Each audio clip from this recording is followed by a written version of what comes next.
কেমন আছেন আপনারা? নিশ্চয়ই ভালো আছেন।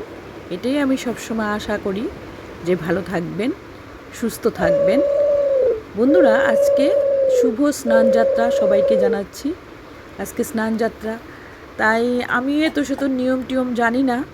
আমি আমার মতো করে গোপাল সোনাকে একটু স্নান করালাম পঞ্চামৃত দিয়ে, বলে দুধ, দই, সেই চিনি, মধু, ঘি ওইগুলো দিয়ে, অগরু দিলাম, একটু গঙ্গা জল, সব কিছু দিয়ে আমার গোপাল সোনাকে একটু ভালো করে মাখিয়ে টাখিয়ে আজকে স্নানটা করালাম।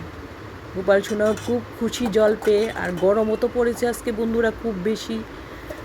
গোপাল সোনা যেমন জল পেয়ে খেলা করছিল, আমার ওই রকমই মনে হচ্ছিল যেন ছোটো বাচ্চা, সে জল পেয়ে খুশি। ওকে মাখিয়ে মাখিয়ে খুব ভালো করে স্নানটা করালাম। তারপর একটু ফুল দিয়ে ওকে সাজিয়ে দিলাম যেন একটু খেলা করুক বসে। একটু বসিয়ে রাখলাম, খেলা করো তুমি একটু জল দিয়ে।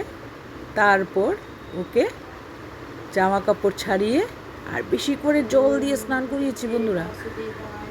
দেখুন, একদম দুধ, দই, ঘি ওইগুলোর যেন পরিষ্কার হয়ে যায়, তাই ভালোভাবে জল ঢেলে স্নানটা করিয়ে নিয়েছি। ঠিক আমার কাছে মনে হচ্ছিল একটা ছোটো বাচ্চা। তারপর ওকে তুলে নিলাম, নিয়ে গাটা মুছিয়ে তারপর আমি ওকে একটা পোশাক পরালাম। মনে হচ্ছিল যেন হাসছিল খিলখিলিয়ে। একটু তাড়াতাড়ি করছিলাম, কারণ আমি আমার সেই ভাগিনার বাড়িতে আজকে নাকি গোপাল ওরা বসাবে, গোপাল সোনাকে আনবে, তাই একটু তাড়াতাড়ি করে পুজোটা সেরে নিচ্ছিলাম। নয়তো আর একটু বেশি সময় নিয়ে এই পুজোটা করতাম। তাই আমি আমার মতো করে গোপাল সোনাকে সাজালাম। সাজিয়ে গোপাল সোনাকে ফুল টুল দিয়ে ভালো করে সাজিয়ে বসালাম। খুবই তাড়াতাড়ি করছিলাম বন্ধুরা। ওইদিকে ভাগিনার বউ, মানে আমার ছেলের বউই বলতে পারি, ও আমার জন্য অপেক্ষা করছিল যেন গিয়ে ওদের গোপাল সোনার পূজাটাও আমি অ্যাটেন্ড করি। তাই তাড়াতাড়ি করে ওকে সাজিয়ে টাজিয়ে বসিয়ে দিলাম। আর আজকে ফলগুলো ওকে আমি কেটে দিইনি, সেই ফলগুলো আস্তে আস্তে দিয়েছি, কারণ এগুলো কাটারও আমার সত্যি সময় ছিল না, কারণ ওইদিকে আরেকজন গোপাল আমার জন্য অপেক্ষা করছিল। তাই তাড়াতাড়ি করে দিয়ে দিয়েছি। এরই মধ্যে কি ঘটনা ঘটলো বন্ধুরা, যেটা আমি ভাবিনি। হঠাৎ করে আমার ভাগিনা বললো, মামি আমি তোমাকে নিতে আসছি, তুমি আসো। মা ওকে বললাম, তো একটু উপরে আয়, ঠাকুরকে নমস্কার করে যা। ঠিক এমন সময় ওদের গোপালকে নিয়ে ওরা জগন্নাথ বাড়ি গেছিল, সেখান থেকে আমার বাড়িতে নিয়ে আসলো। আর আমি সত্যি অবাক হয়ে গেলাম যে ওদের গোপাল আমার বাড়িতে চলে এসছে।